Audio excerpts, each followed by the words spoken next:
The smallest investment bank on Wall Street had survived the Great Depression, Black Monday and the September 11 terror attacks, but by March 2008, clients and trading partners were bolting the firm because it had made huge bets on what turned out to be toxic mortgages. In the span of just weeks, Bear Stearns would run out of cash. On March 16, 2008, it agreed to a government-backed fire sale, and it was acquired by JP Morgan Chase for the unthinkable price of $2 a share. For Bear, it was the end of an 85-year run as an independent company. The bank would become the first domino to fall in the financial crisis, the worst panic to grip Wall Street since 1929. "We were the smallest firm," Paul Friedman, a former senior managing director at Bear Stearns, told Money.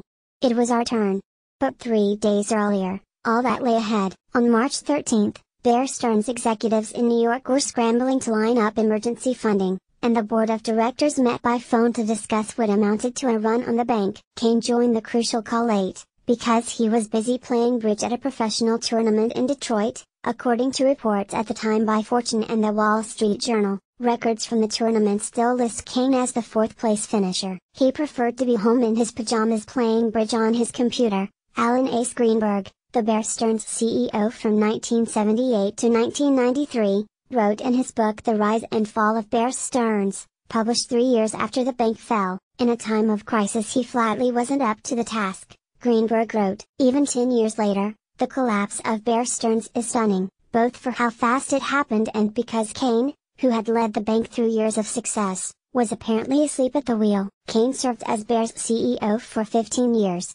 He held that title until January 2008, when he stepped down as CEO but stayed on as chairman. In the tense months around that time, Kane's hands-off management style led him to miss critical events that foreshadowed the meltdown. When a pair of Bear Stearns hedge funds that bet on mortgages collapsed in July 2007, Kane was playing a bridge tournament in Nashville, Tennessee, without a cell phone or email access, the Wall Street Journal reported at the time. Despite the tremors on Wall Street that summer, Kane typically took long weekends to play golf at a country club in New Jersey. On Thursdays, the CEO would take a $1,700 helicopter ride from Manhattan, he paid for it himself, to squeeze in a late afternoon golf game and then another on Friday, the Journal reported. The final report of the National Commission on the 2008 financial crisis concluded that Bear's downfall was caused by its exposure to risky mortgages, heavy leverage and weak corporate governance and risk management. The Financial Crisis Inquiry Commission report singled out Kane, noting that some senior executives sharply criticized him. Thomas Morano, who played a critical role in the crisis because he ran Bear's mortgage desk, told the commission that Kane played a lot of golf and bridge. Time listed Kane among the 25 people who are to blame for the financial crisis. Kane himself has admitted he should have done more in the months and years before Bear's downfall. "I didn't stop it, I didn't train in the leverage," Kane later told Fortune. The collapse of Bear Stearns' stock price caused Kane, who joined the company in 1969, to lose about $1 billion. Kane, now 84, could not be reached for comment. Before he ascended to the pinnacle of Wall Street power, Kane worked in various jobs, including selling scrap metal, driving a taxi and selling photocopiers. But his greatest passion was bridge, and it lured him to New York in the 1960s with the goal of going pro. He even won a national bridge tournament. Kane's love for the game helped him hit it off with Greenberg during a 1969 interview for a job at Bear Stearns. Of course, Kane's management style isn't the only reason Bear Stearns needed a JP Morgan rescue to avoid bankruptcy, and his tactics did seem to work for many years. As the bank enjoyed enormous success, Bear's stock price surged from about $16 when he took over as CEO in 1993 to nearly $173 at its peak in early 2007. Friedman, the former senior Bear Stearns exec, said CEOs are like American presidents. They get too much credit when things are going well and too much blame during downturns. Jimmy was one of the people responsible for the place, good and bad, said Friedman, who worked at Guggenheim Partners after Bear Stearns and is now semi-retired. Other senior leaders also played a role in Bear's downfall. Warren Spector, Bear's co-president and chief operating officer, was in a heated internal battle to replace Kane. Among his responsibilities, overseeing the hedge funds that eventually blew up. Clearly there were failures at the highest levels of the firm, Gove said. But the day-to-day failures that resulted in the disaster in mortgages were probably due to war inspector Alan Schwartz, who took over as CEO from Kane in early 2008, was a leading proponent of investing in the mortgage sector. The Financial Crisis Inquiry Commission found those investments blew up in Bear's face when the housing market crashed.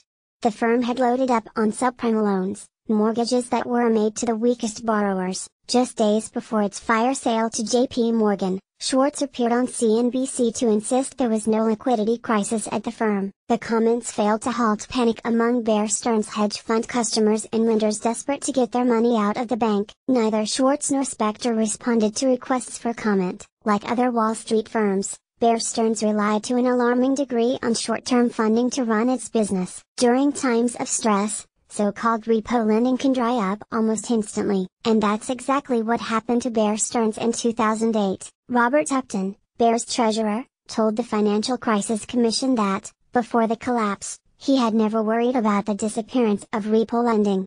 Upton, now a managing director at UBS, did not respond to a request for comment. Bear Stearns eventually ran out of cash. The bank told the SEC on March 13, 2008, a Thursday, that it wouldn't be able to operate normally the next morning. Schwartz called Jamie Dimon, J.P. Morgan's CEO, to request a $30 billion credit line. Dimon rejected the request, unless the federal government was ready to step in with emergency aid. After talks between Treasury Secretary Henry Paulson, Federal Reserve Chief Ben Bernanke and New York Fed leader Tim Geithner, the Fed agreed to provide a $12.9 billion loan to Bear Stearns through J.P. Morgan, but the backing from the Fed failed to restore confidence in Bear Stearns. The firm's stock price plunged 47% further on Friday, March 14. Geithner told Bear Stearns the Fed would yank its loan after the weekend, forcing the bank to immediately find a buyer. J.P. Morgan was the obvious buyer because the two banks already had a close relationship. Bear Stearns reached a fire sale agreement that Sunday night, March 16, that valued the firm at just $2 per share. The price was later raised to $10 per share. The sale was backed by the Fed, which agreed to take some of Bear's toxic assets off its balance sheet. Bernanke later told investigators he feared the collapse of Bear Stearns would freeze all credit markets. His description of Bear's fate stood as a forewarning of the much darker days ahead for Wall Street in 2008. It was heading sort of to a black hole, Bernanke said. Even after Bear's demise, Kane kept playing cards. In fact, he found himself in the middle of a bridge scandal in 2015 after two of his teammates were accused of cheating. Kane also admitted to crisis investigators that he played a role in what went wrong at Bear Stearns. "I take responsibility for what happened," he said. "I'm not going to walk away from that responsibility."